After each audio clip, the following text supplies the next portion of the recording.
Bismillahirrahmanirrahim. Assalamualaikum warahmatullahi wabarakatuh.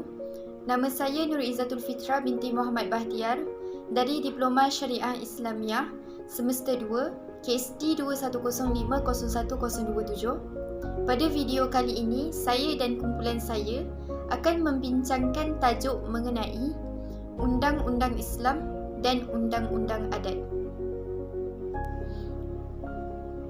Pertama sekali, saya akan menerangkan tentang pengenalan Undang-Undang Islam dan Undang-Undang Adat. Apa itu Undang-Undang Islam dan juga Undang-Undang Adat? Undang-Undang Islam dan Undang-Undang Adat merupakan sumber undang-undang yang tidak bertulis di Malaysia. Sebelum kedatangan Islam ke Tanah Melayu, Undang-Undang Adat adalah sebahagian daripada kehidupan masyarakat Melayu. Apabila Islam disebarkan, Undang-Undang Adat ini diganti dengan Undang-Undang Islam.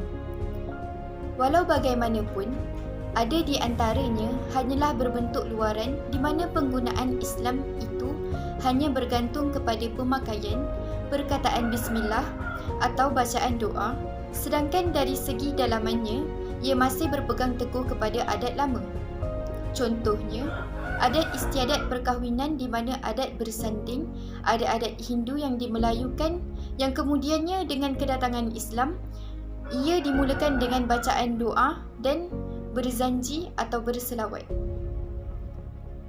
Seterusnya, apabila orang-orang Eropah datang ke Tanah Melayu, Undang-Undang Islam mulai terhakis penggunaannya di mana lama kelamaan ia hanya tertumpu kepada hal ehwal perkahwinan dan penceraian sahaja. Bab ini, kita akan dapat lihat bagaimana Undang-Undang Islam dan Undang-Undang Adat menjadi salah satu daripada sumber undang-undang di Malaysia dan kedudukannya sehingga hari ini. Seterusnya, Undang-Undang Islam ni mulai berkembang di Asia Tenggara sejak abad ke-13 lagi, tetapi hanya mula bertapak di Melaka pada abad ke-15. Sebelum kedatangan Islam, kebanyakan orang di Tanah Melayu menganut agama Hindu dan mengamalkan adat Hindu. Kesan undang-undang dan adat Hindu jelas dapat kita lihat dalam Undang-Undang Melaka.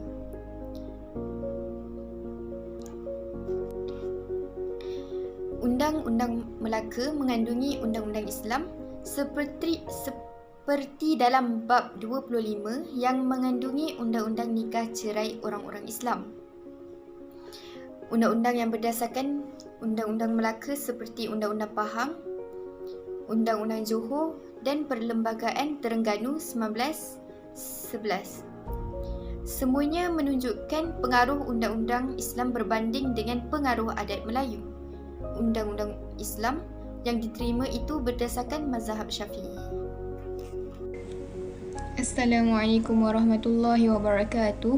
Nama saya Nabiha binti Sulaiman. Saya pelajar Diploma Syariah Islamiah Semester 2. Nombor matrik saya KSD 21050129. Saya akan meneruskan pembentangan tentang kedatangan Inggeris ke Tanah Melayu dan kesan-kesannya terhadap Undang-Undang Islam. Kedatangan Inggeris ke Tanah Melayu sedikit sebanyak telah mengubah kedudukan Undang-Undang Islam di Tanah Melayu. Walaupun ketika itu Undang-Undang Islam telah digunakan oleh orang-orang Melayu. Setelah itu, pihak Inggeris dan Raja-Raja Melayu telah memeterai beberapa perjanjian atau dipanggil treaty. Dalam treaty tersebut diletakkan syarat bahawa Residen Inggeris dibenarkan datang dan memberi bantuan dalam mentadbir urusan negara kepada pihak Sultan. Namun begitu, residen tidak boleh mencampuri urusan pentadbiran agama dan pelaksanaan undang-undang Islam di Tanah Melayu. Pada ketika itu, urusan undang-undang mula dibahagikan kepada beberapa bahagian ataupun zon. Seperti Undang-Undang Muamalat atau transaksi dianggap urusan keduniaan yang tidak berkaitan dengan Islam. Begitu juga urusan undang-undang jenayah dan sebagainya.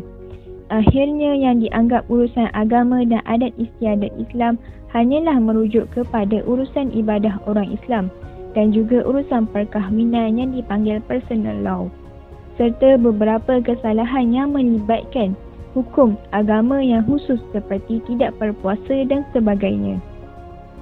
Dalam kes Ramlah v. Latun, di mana mahkamah mengatakan bahawa undang-undang Islam bukanlah undang-undang asing tetapi undang-undang tempatan dan undang-undang negara, mahkamah mesti mengambil perhatian kepada undang-undang ini dan mengisytiharkannya. Malangnya dalam kes ini, walaupun ia adalah lemmak atau kes asas mengenai pengiktirafan undang-undang Islam sebagai undang-undang tempatan, ia menjadikan undang Islam seperti patung yang hanya layak diagung-agungkan tetapi tidak boleh dirujuk. Seorang pengkaji barat iaitu M.B. Hooker dalam penulisannya menjelaskan bahawa selepas Inggeris menduduki Pulau Pinang pada tahun 1786, Inggeris telah berusaha bersungguh-sungguh membawa undang-undang mereka ke sini. Mereka menubuhkan mahkamah dan melantik hakim-hakim yang mahir dengan undang-undang Inggeris untuk bertugas dan mengadili kes-kes di Tanah Melayu. Perkara yang sama berlaku di Singapura dan di negeri Melaka yang dikenali juga dengan negeri-negeri Selat. Mereka juga memperkenalkan 3 piagam yang dipanggil Charters of Justice dengan tujuan untuk mengangkat taraf undang-undang Inggeris dan secara tidak langsung menenggelamkan serta menyisihkan undang-undang Islam yang dulunya diamalkan sebagai undang-undang tempatan. Walau bagaimanapun, di negeri Melayu, penggunaan undang-undang Inggeris tidaklah secara mendadak. Bahkan, undang-undang Islam diiktiraf dan diguna pakai terhadap orang Melayu. Dapat dilihat dari kes-kes yang telah diputuskan di mana undang-undang Islam telah diterima sebagai undang-undang negeri. Seperti kes Syekh Abdul Latif v. Syekh Ilyas Bukit Jeffy mengakui bahawa undang-undang yang terpakai kepada orang-orang Melayu adalah undang-undang Islam. Keterlibatan dan campur tangan Inggeris dalam urusan kekeluargaan orang Islam di Tanah Melayu juga telah berlaku pada tahun 1880. Lalu Inggeris telah memperkenalkan satu ordinan yang dipanggil Mohammedan Marriage Ordinance. Ordinan ini digubal dengan tujuan untuk menetapkan sejauh mana undang-undang Islam boleh diterima dan diiktiraf oleh mahkamah. Impian dan usaha British sejak dahulu untuk memisahkan di antara urusan sivil dan urusan keagamaan yang telah dirancang semenjak kedatangan mereka ke Tanah Melayu telah mula terzahir dengan begitu jelas dengan wujudnya ordinan ini. Ordinan ini menjelaskan perkara mengenai pendaftaran perkahwinan dan perceraian orang Islam, pengiktirafan kepada kedudukan qadi dan peraturan terhadap harta perempuan yang berkahwin telah diperuntukkan. Apa yang berlaku menunjukkan Inggeris telah campur tangan secara langsung atau tidak langsung terhadap perkara-perkara yang berkaitan dengan agama dan juga adat istiadat Melayu.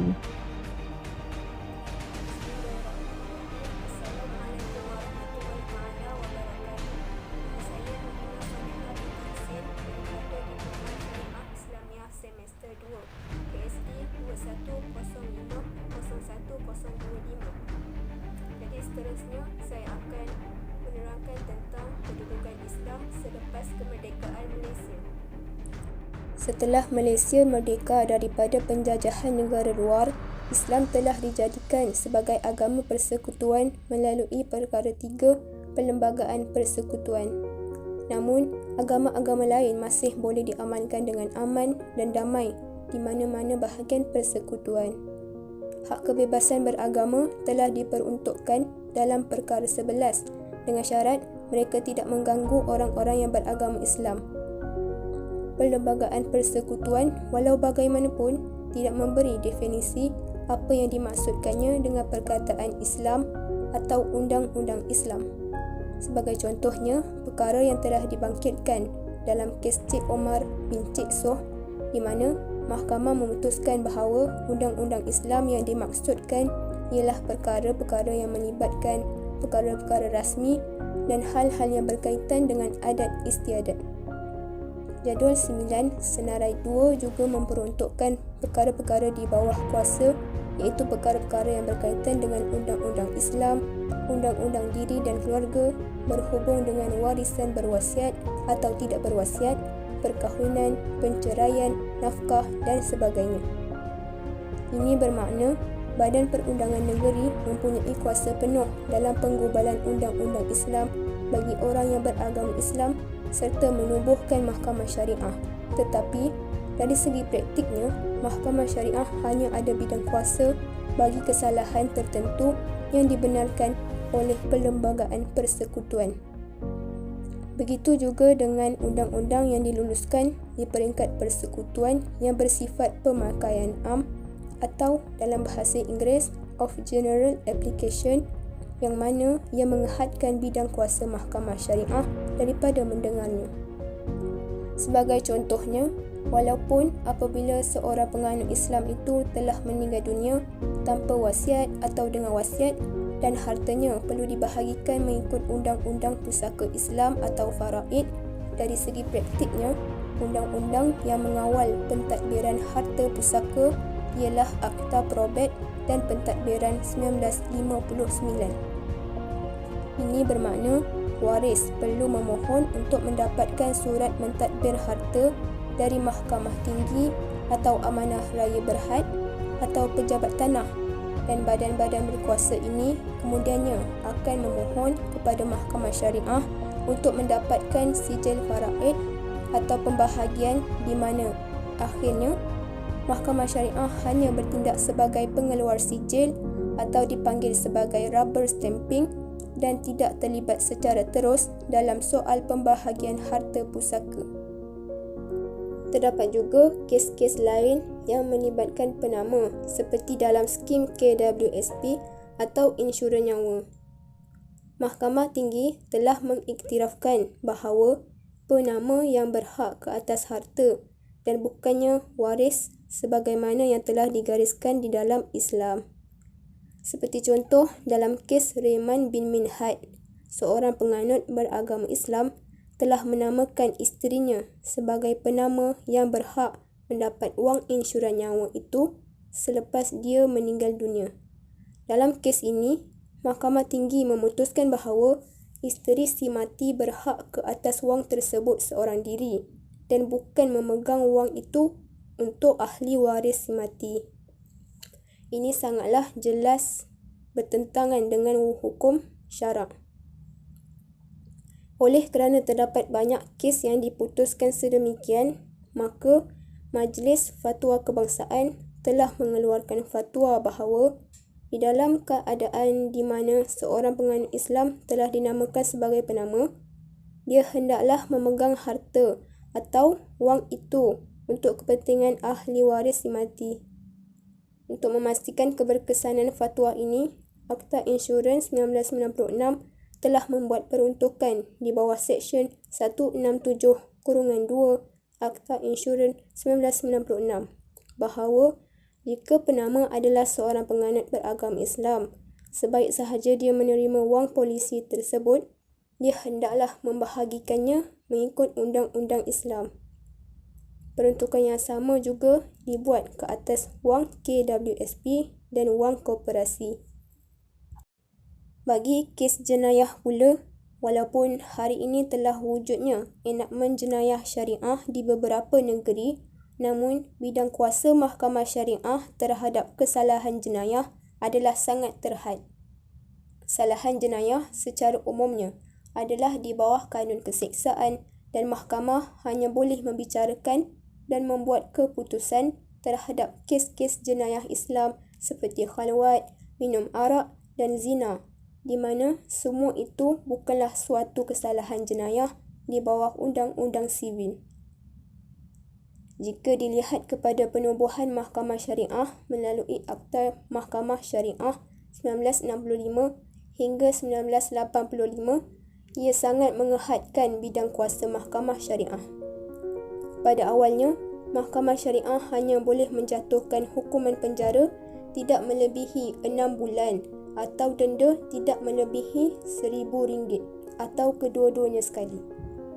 Jumlah ini kemudiannya dinaikkan kepada 3 tahun penjara atau denda RM5,000 atau 6 kali sebatan rotan. Terdapat banyak lagi isu dan kes-kes di bawah Mahkamah Syariah dan Undang-Undang Islam. Pelbagai usaha sedang dibuat oleh Kerajaan Persekutuan bagi menyeragamkan pentadbiran Mahkamah Syariah di seluruh Malaysia serta Undang-Undang Islam, di mana Mahkamah Syariah akan diletakkan di bawah pentadbiran Kerajaan Persekutuan. Ia bertujuan untuk menyamatarafkan Mahkamah Syariah dengan Mahkamah Sivil dan memudahkannya dari segi pentadbiran. Daripada apa yang telah diterangkan sebentar tadi, jelaslah bahawa Undang-Undang Islam merupakan sebahagian dari Undang-Undang Malaysia dan ia adalah salah satu sumber perundangan kita. Walaupun ia diiktiraf sebagai undang-undang, ia tidak mengikat mana-mana mahkamah sivil dan ia hanyalah boleh dikuatkuasakan di Mahkamah Syariah.